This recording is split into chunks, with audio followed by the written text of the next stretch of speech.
Mosaic, a daily news program from Link TV, presents a selection of news reports from independent and state-controlled broadcasters from throughout the Middle East.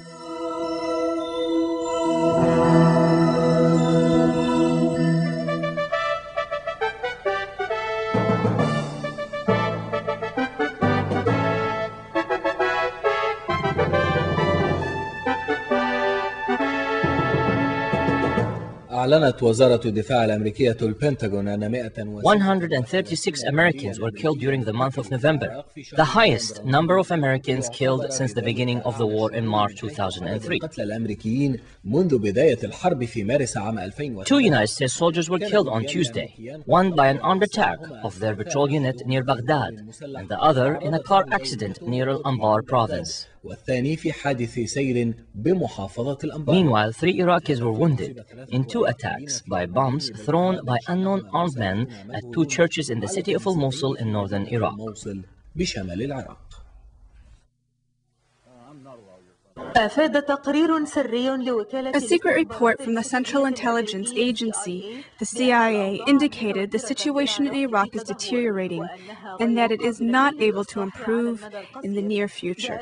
This came in a report from the senior CIA official in Baghdad after monitoring the situation for the past year in Iraq. He confirmed that currently there is widespread pessimism on security, political and economic levels. This official expects the situation will increasingly deteriorate and the level of violence will increase, as well as sectarian violence, thus making the interim Iraqi government unable to control it and establish its economy in a peaceful manner. Amidst all this, and in the wake of his visit to Kuwait, the U.S. Defense Minister Donald Rumsfeld pledged to increase his activities to upgrade the U.S. Army and pull out its forces from Iraq.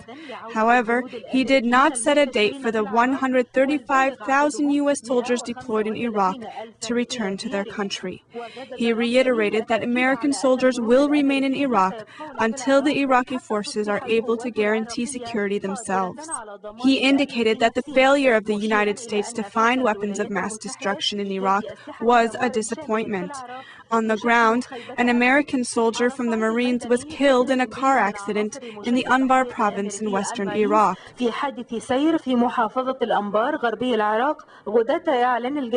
The U.S. Marines announced that 5 soldiers were killed in 2 separate attacks in the same province.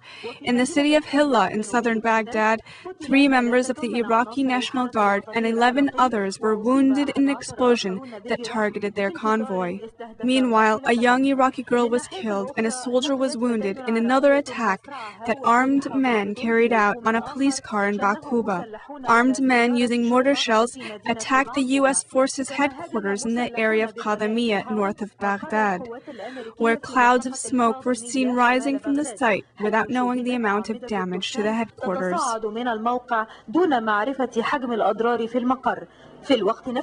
At the same time, American and Iraqi forces arrested 24 people suspected of belonging to the resistance during search and raid operations in Baghdad and Tikrit. This comes as Iraqi resistant members exploded a section of a local pipeline in northern Baghdad. Black smoke from the explosion was rising into the sky. Also, unknown men set fire to an Iraqi oil field south of the city of Samarra as part of a series of violent operations carried out by some against the infrastructure in the country.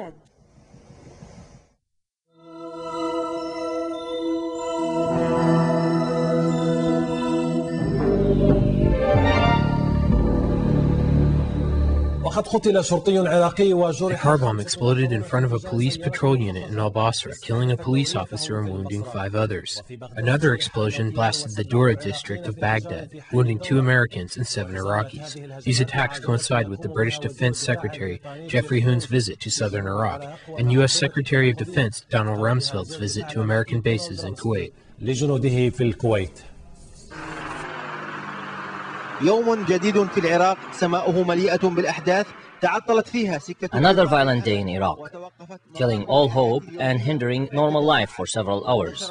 An explosive device detonated in the Dura district in southwestern Baghdad, and the United States forces were immediately deployed to the site.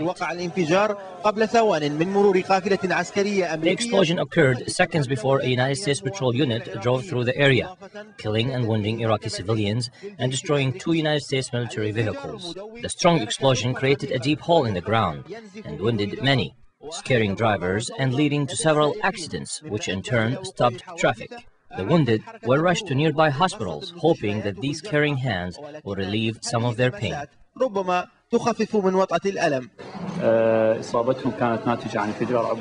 The injuries they sustained were due to an explosive device detonating on a public street. There were various injuries. Some were caused by shrapnel, and others were due to car accidents. These attacks coincided with the United States Secretary of Defense Donald Rumsfeld's visit to Kuwait. He visited United States troops there, stressing the need to eliminate the armed fighters from Iraq, adding that they shouldn't surrender to hardships in Iraq. You know, there are those who see the violent acts in Iraq, the beheadings, the killing of innocent civilian men and women,